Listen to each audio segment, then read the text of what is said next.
నమస్తే, welcome to news twilight. ముందుగా headlines. తిరుపతిలో ఐఐటి విస్తరణ, కేంద్ర కేబినెట్ ఆమోదం.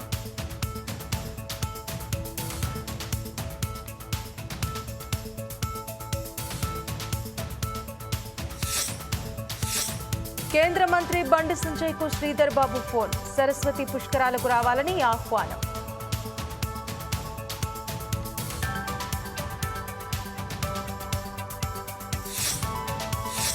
నాంపల్లి సిబిఐ కోర్టులో గాలి జనార్దన్ మరో పిటిషన్, చెంచల్గూడ జైలులో అదనపు సౌకర్యాలు కల్పించాలంటూ విజ్ఞప్తి.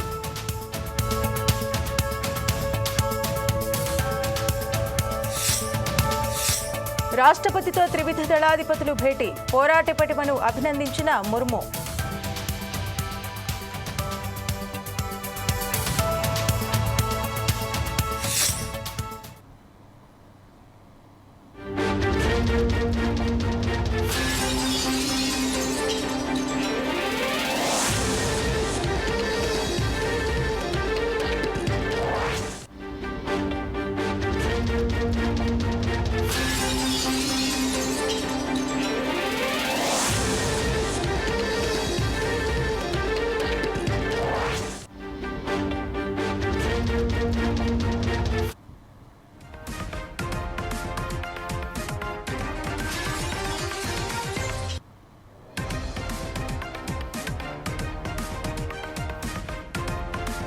ఏపీ లిక్కర్ కేసులో సిట్ విచారణ కొనసాగుతోంది. ఈ కేసులో నిందితులుగా ఉన్న ధనంజయ రెడ్డి, కృష్ణమోహన్ రెడ్డి సిట్ విచారణకు హాజరయ్యారు.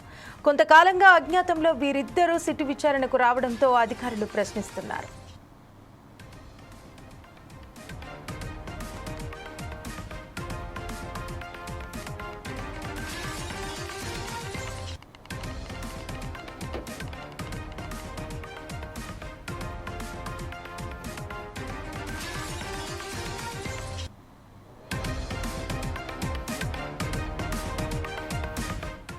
ఏపీ లిక్కర్ కేసులో సిట్ విచారణ కొనసాగుతోంది. ఈ కేసులో నిందితులుగా ఉన్న ధనంజయ రెడ్డి, కృష్ణమోహన్ రెడ్డి సిట్ విచారణకు హాజరయ్యారు. కొంతకాలంగా అజ్ఞాతంలో ఉన్న వీరిద్దరూ సిట్ విచారణకు రావడంతో అధికారులు ప్రశ్నిస్తున్నారు.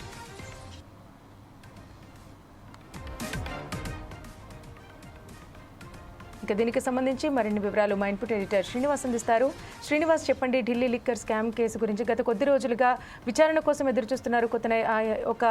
ఒక వ్యక్తి అయితే అతను ఫోన్ స్విచ్ ఆఫ్ పెట్టుకుని అందుబాటులో లేకుండా పోయాడు. ఇప్పుడు వీళ్ళు సిట్ విచారణకు రావడం జరుగుతోంది. సో అసలు అక్కడ ఏ విధంగా ఉంది పొజిషన్? ఏదైతే ఏపీ లిక్కర్ స్కామ్ కేసుకు సంబంధించి ఇంతకాలం విచారణకు హాజరు కానీ ధనంజయ రెడ్డి, అదేవిధంగా కృష్ణమోహన్లు ఈరోజు హాజరు కావడం జరిగింది. ఏదైతే ఈ కేసుకు సంబంధం ఉందని చెప్పేసి ఇప్పటికే సిట్ వీళ్ళ మీద కేసులను నమోదు చేసింది. విచారణ కోసం కూడా చాలాసార్లు ప్రయత్నించింది. అయితే వీళ్ళు ఇన్ని రోజులు కూడా ఎబ్స్కాండింగ్ లో ఉన్నారు. ఎబ్స్కాండింగ్ లో ఉండి సుప్రీంకోర్టు బెయిల్ కోసం చాలాసార్లు ప్రయత్నం చేశారు. అయితే సుప్రీంకోర్టు ఈ కేసు విషయంలో తాము ఏమీ చేయలేమని చెప్పేసి స్పష్టం చేయడంతో పాటుగా అరెస్టు కూడా ఆపలేమని చెప్పేసి కూడా స్పష్టం చేయడం జరిగింది. ఈ నేపథ్యంలోనే ఇంకా అరెస్టు తప్పదన్న ఒకే ఒక రీజన్ తోనే ఈ ధనంజయ రెడ్డి, కృష్ణమోహన్లు రాష్ట్రానికి చేరుకోవడం జరిగింది. రాష్ట్రానికి చేరుకున్న తర్వాత ఏపీ హైకోర్టులో కూడా బెయిల్ పిటిషన్ అక్కడ కూడా ఏం చేయలేని పరిస్థితి. సో ఈ రోజు విచారణకు హాజరు కావడం జరిగింది.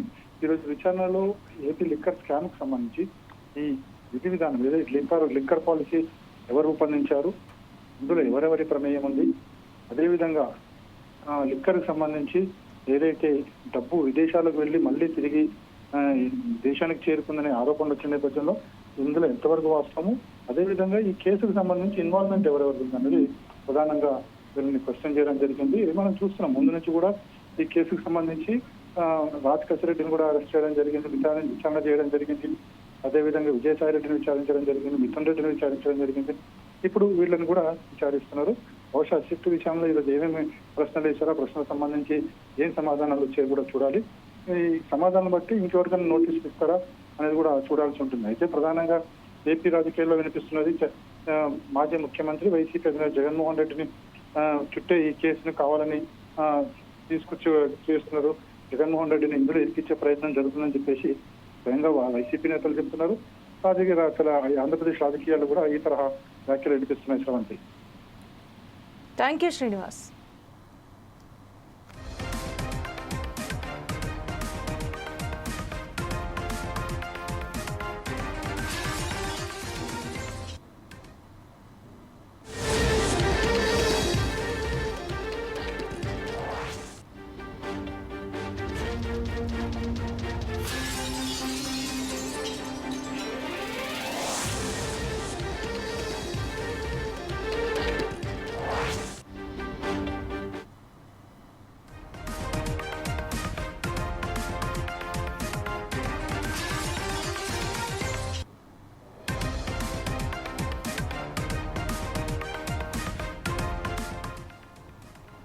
చర్చల ద్వారా శాంతి నెలకొల్పాలని కోరుతూ మావోయిస్టు పార్టీ మరో లేఖ విడుదల చేసింది.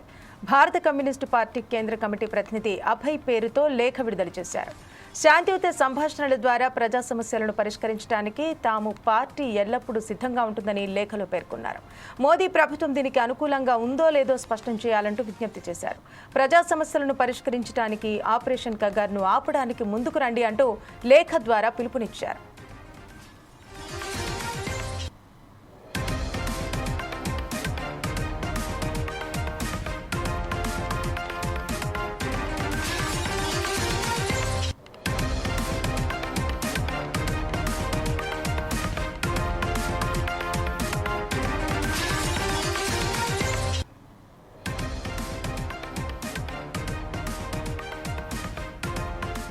చర్చల ద్వారా శాంతి నెలకొల్పాలని కోరుతూ మావోయిస్టు పార్టీ మరో లేఖ విడుదల చేసింది. భారత కమ్యూనిస్టు పార్టీ కేంద్ర కమిటీ ప్రతినిధి అభయ్ పేరుతో లేఖ విడుదల చేశారు. శాంతియుత సంభాషణల ద్వారా ప్రజా సమస్యలను పరిష్కరించడానికి తమ పార్టీ ఎల్లప్పుడూ సిద్ధంగా ఉంటుందని లేఖలో పేర్కొన్నారు.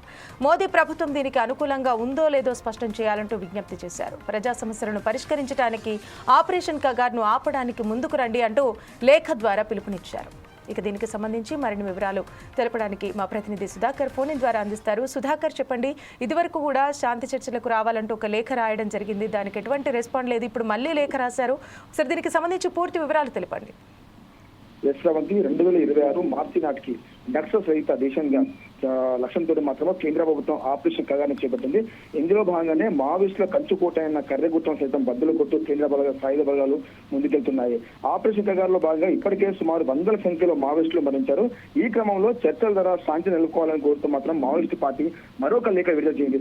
గతంలోనే మావోయిస్టు పార్టీ కూడా 4 సార్లు శాంతి చర్చల కోసం 4 సార్లు లేఖ విడుదల చేసింది. 4 సార్లు లేఖ విడుదల చేసినా కూడా కేంద్ర ప్రభుత్వం మాత్రం అసలు స్పందించలేదు. ఈ నేపథ్యంలో కేంద్ర కమిటీ సభ్యుడు అజయ్ పేట మరొక లేఖ విడుదల జరిగింది. మావోయిస్టు పార్టీ వచ్చేసి శాంతి చర్చల పేరిట మాత్రం మేము ముందుకు వస్తున్నాము, దీనికి కేంద్ర ప్రభుత్వం సుముఖంగా ఉంటే ముందుకు వచ్చేసి శాంతితో చర్చలు జరపాలని మాత్రం చెప్పడం జరిగింది. ఈ లేఖ వచ్చేసి ఈ రోజు బుధవారం ఉదయం మాత్రము లేఖ బయటకు రావడం జరిగింది. ఏదేమైనా మాత్రం కేంద్ర ప్రభుత్వం తీసుకుంటే 2026 మార్చి నాటికి భారతదేశంలో మావోయిస్టులు లేకుండా చేయడం కోసం మాత్రము కేంద్ర ప్రభుత్వం ఆపరేషన్ గగన్ తీసుకోవడం జరిగింది. ఇప్పటికే మాత్రం పోలీస్ బలగాలు కర్రెగుట్టు చుట్టుముట్టాయి. మావోయిస్టులు ఎక్కడ కనబడితే అక్కడ తారసపడితే మనం ఎన్కౌంటర్ చేయడము. గతంలో కూడా మావోయిస్టులు ఈ ఆపరేషన్ గంగా రాకముందు లొంగిపోవాలని చెప్పి కేంద్ర రాష్ట్ర ప్రభుత్వం చెప్పడం జరిగింది. అయితే కేంద్ర ప్రభుత్వం ఆపరేషన్ గంగాను పంపించిన తర్వాత ఛత్తీస్గఢ్ రాష్ట్ర హోంశాఖ కూడా శాంతియుత చర్చలకు సిద్ధంగా ఉన్నాయని చెప్పడం జరిగింది. దీని తర్వాత కేంద్ర హోంశాఖ అమిత్ షా కూడా స్పందిస్తారనుకున్న నేపథ్యంలోనే దాని తర్వాత 2 రోజులకి అమిత్ షా ఛత్తీస్గఢ్ రాష్ట్రానికి వెళ్ళడం జరిగింది. ఆడికెళ్లిన తర్వాత శాంతియుత చర్చలు మీకు సిద్ధంగా లేము, ఆపరేషన్ కగార్ ఇలాగే కొనసాగుతుంది, 2026 మార్చి నాటికి ఆపరేషన్ కగార్ లో భాగంగా మావోయిస్టులు లేకుండా చేస్తామని చెప్పి చెప్పడం జరిగింది. అయితే తెలంగాణ రాష్ట్రంలో మాజీ ముఖ్యమంత్రి కల్వకుంట్ల చంద్రశేఖరరావు వరంగల్ సభలో మాత్రము ఆపరేషన్ కగార్ని ఆపాలని చెప్పిన తర్వాత ఇదే తెలంగాణ రాష్ట్ర ముఖ్యమంత్రి రేవంత్ రెడ్డి సైతం ఆపరేషన్ కగార్ని ఆపాలని చెప్పడం జరిగింది. ఈ 2 సంఘటనలు జరిగిన తర్వాత మాత్రము ఆపరేషన్ కగార్ లో భాగంగా పోలీసులు దూకు పెంచడానికి. అయితే ఇక్కడ చూసుకుంటే ఛత్తీస్గఢ్ రాష్ట్రానికి సంబంధించిన పోలీసులు మాత్రమే ఈ ఆపరేషన్ కగార్ లో సుముఖంగా ఉన్నట్టు, తెలంగాణ రాష్ట్రానికి సంబంధించిన పోలీసులు మొత్తం సుముఖంగా లేనట్టు మనం కనబడుతుంది. ఏదేమైనా ఈసారి శాంతి చర్చలకు మొత్తం లేక మళ్ళీ విడుదల జరిగింది. దీనికి కేంద్ర ప్రభుత్వం ఏ విధంగా స్పందిస్తుందో మాత్రం వేచి చూడాల్సిన వస్తామండి. Thank you Sudhakar.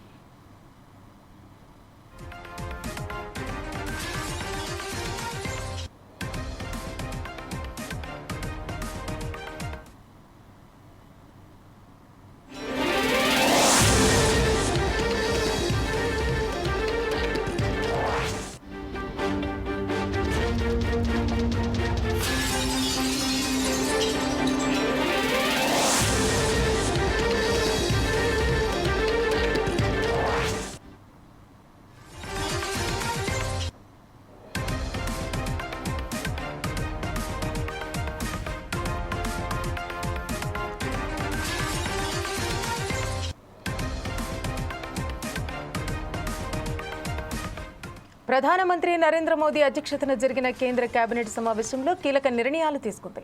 ఈ సమావేశంలో తిరుపతి ఐఐటి విస్తరణకు అలాగే సెమీ కండక్టర్ ఇండస్ట్రీకి ప్రోత్సాహకానికి కేంద్రం ఆమోదం తెలిపింది. యూపీలోని జేవర్లో 6వ సెమీ కండక్టర్ యూనిట్ నిర్మించేందుకు కేంద్ర కేబినెట్ ఆమోదం తెలిపిందని కేంద్ర మంత్రి అశ్విని వైష్ణవ్ వెల్లడించారు.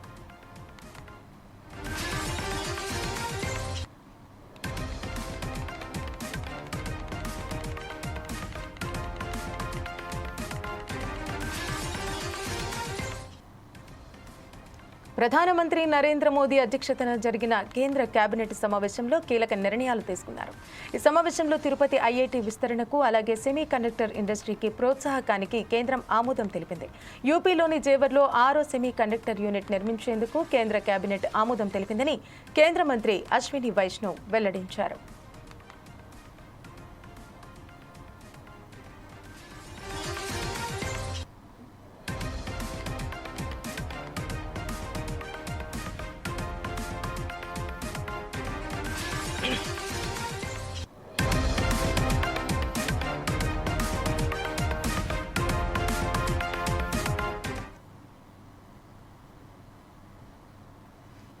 విజయవాడలో పశుసంవర్ధక శాఖ ఆధ్వర్యంలో నిర్వహించిన టెక్ ఏఐ కాంక్లేవ్లో సీఎం చంద్రబాబు పాల్గొన్నారు.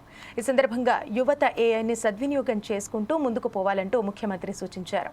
ప్రపంచంలో అత్యధికంగా చాట్ జీపీటీ వాడుతోంది తెలుగు వాళ్లే అని, ఇందుకు తాను గర్వపడుతున్నానని ఆయన పేర్కొన్నారు.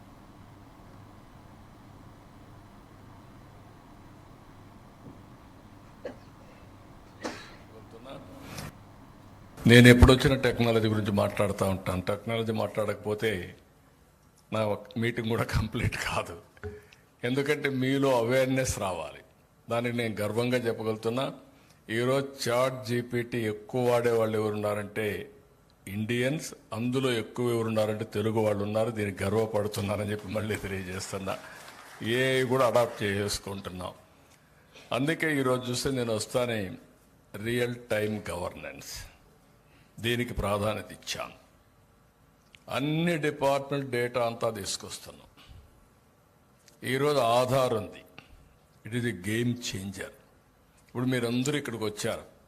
ఎవరు వచ్చారో చూసుకోవాలంటే వీడియోలు తీసేసి కంప్యూటర్లో పెడితే మీ పేర్లు వస్తాయి, మీ అడ్రస్లు వస్తాయి. That is the technology power. అందుకే ఆధార్కు biggest advantage authentication of every citizen.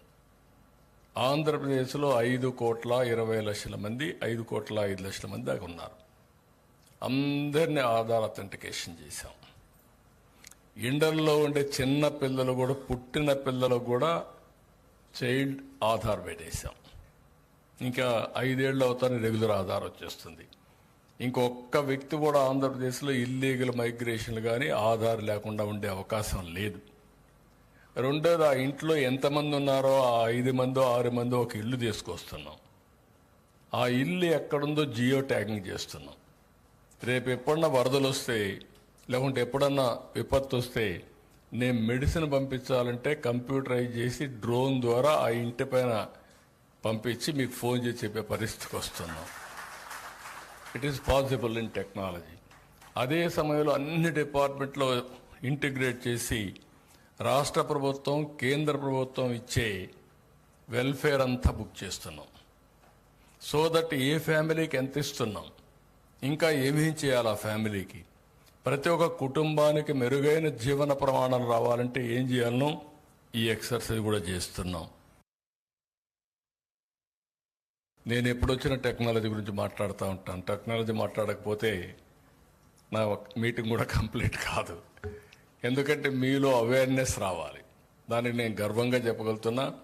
ఈరోజు చాట్ జీపీటీ ఎక్కువ వాడే వాళ్ళు ఎవరున్నారంటే ఇండియన్స్, అందులో ఎక్కువ ఎవరున్నారంటే తెలుగు వాళ్ళు ఉన్నారు. దీనికి గర్వపడుతున్నారని చెప్పి మళ్ళీ తెలియజేస్తున్నా. ఏ కూడా అడాప్ట్ చేసుకుంటున్నాం. అందుకే ఈరోజు చూస్తే నేను వస్తానే రియల్ టైం గవర్నెన్స్ దీనికి ప్రాధాన్యత ఇచ్చాను. అన్ని డిపార్ట్మెంట్ డేటా అంతా తీసుకొస్తున్నాం. ఈరోజు ఆధార్ ఉంది. It is a game changer. ఇప్పుడు మీరందరూ ఇక్కడికి వచ్చారు. ఎవరు వచ్చారో చూసుకోవాలంటే వీడియోలు తీసేసి కంప్యూటర్లో పెడితే మీ పేర్లు వస్తాయి, మీ అడ్రస్లు వస్తాయి. That is the technology power. అందుకే ఆధార్కు biggest advantage authentication of every citizen. ఆంధ్రప్రదేశ్లో 5,20,00,000 మంది 5,05,00,000 మంది దాకా ఉన్నారు. అందరినీ ఆధార్ అథెంటికేషన్ చేశాం. ఇండల్లో ఉండే చిన్న పిల్లలు కూడా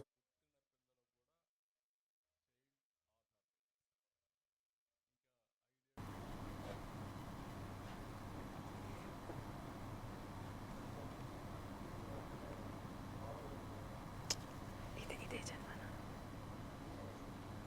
6 మంది ఒక ఇల్లు తీసుకొస్తున్నాం. ఆ ఇల్లు ఎక్కడుందో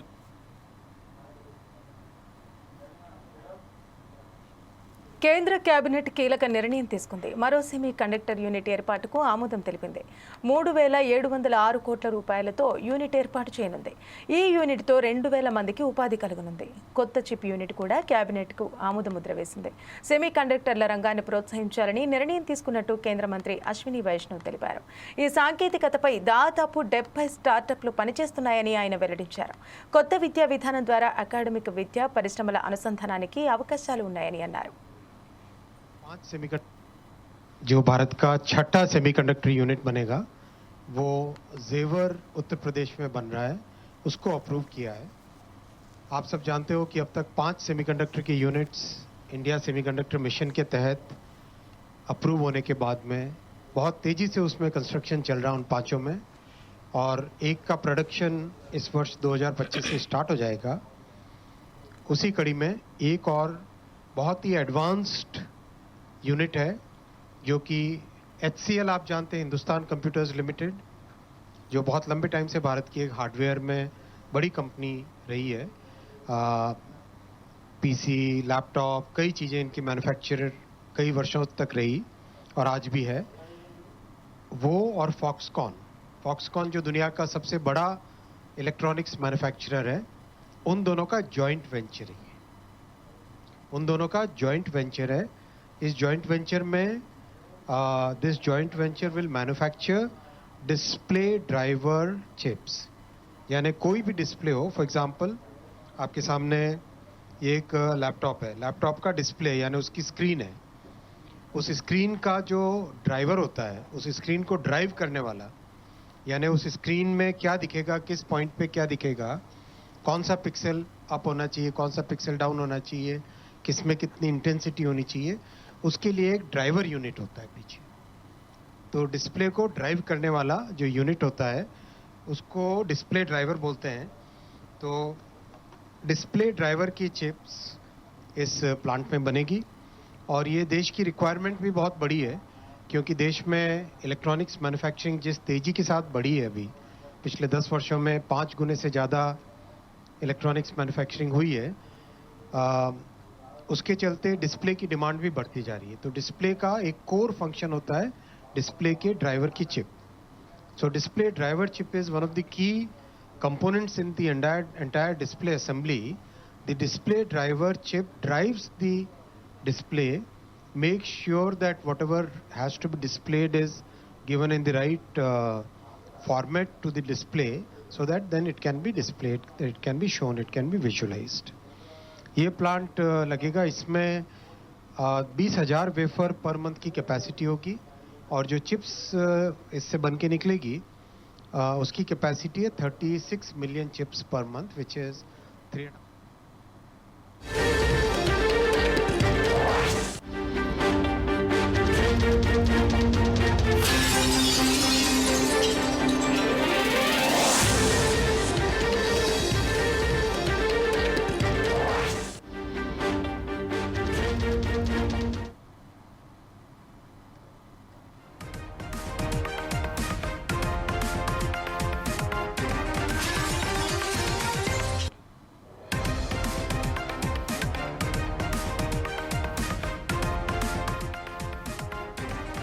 వేములవాడ అభివృద్ధి పనులు బంద్పై మంత్రి కొండా సురేఖ సమీక్షా సమావేశం నిర్వహించారు. కమిషనర్, ఆలయ ఈవోలను మంత్రి వివరాలు అడిగి తెలుసుకున్నారు. సౌకర్యాలు పెంచేందుకే ఆలయ విస్తీర్ణం పెంచుతున్నట్టు అధికారులు వివరించారు. ప్రజలకు ఇబ్బంది కలగకుండా పనులు చేపట్టాలంటూ అధికారులకు మంత్రి ఆదేశాలు జారీ చేశారు.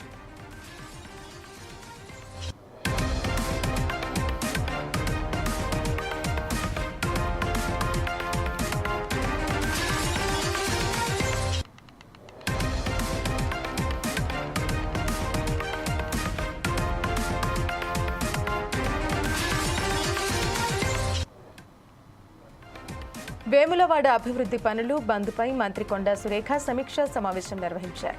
కమిషనర్ ఆలయ ఈవోలను మంత్రి వివరాలు అడిగి తెలుసుకున్నారు. సౌకర్యాలు పెంచేందుకే ఆలయ విస్తీర్ణం పెంచుతున్నట్టు అధికారులు వివరించారు. ప్రజలకు ఇబ్బందులు కలగకుండా పనులు చేపట్టాలంటూ అధికారులకు మంత్రి ఆదేశాలు జారీ చేశారు.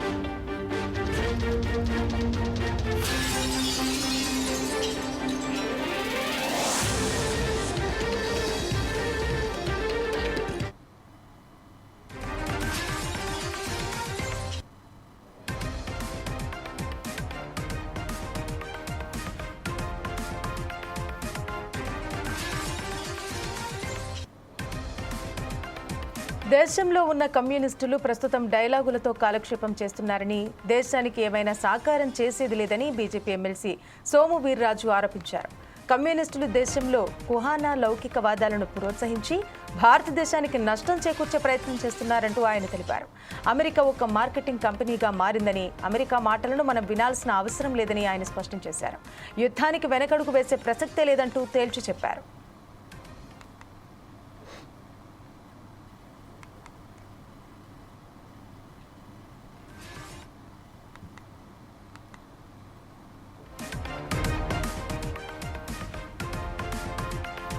మన దేశంలో ఉన్న కమ్యూనిస్టులు ప్రస్తుతం డైలాగులతో కాలక్షేపం చేస్తున్నారని, దేశానికి ఏమైనా సాకారం చేసేది లేదని బీజేపీ ఎమ్మెల్సీ సోము వీర్రాజు ఆరోపించారు. కమ్యూనిస్టులు దేశంలో కుహానా లౌకికవాదాలను ప్రోత్సహించి భారతదేశానికి నష్టం చేకూర్చే ప్రయత్నం చేస్తున్నారంటూ ఆయన తెలిపారు.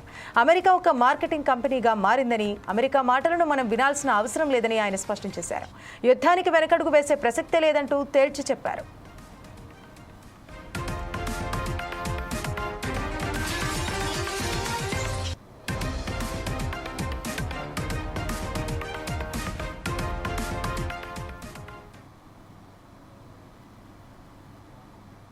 ఆంధ్రప్రదేశ్ రాష్ట్రంలో మెట్రో రైలు ప్రాజెక్టుల అమలులో కీలక ముందడుగు పడింది.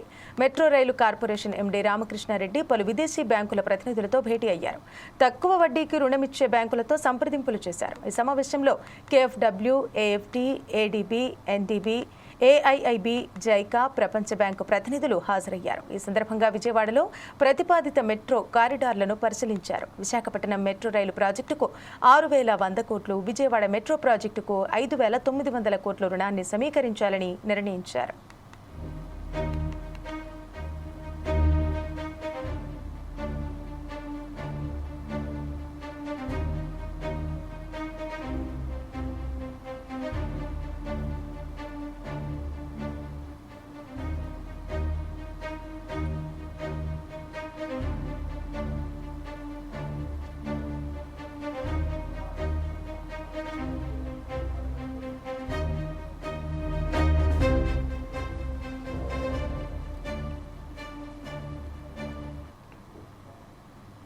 మరిన్ని వార్తలు విశేషాల కోసం చూస్తూనే ఉండండి 4 Sides TV.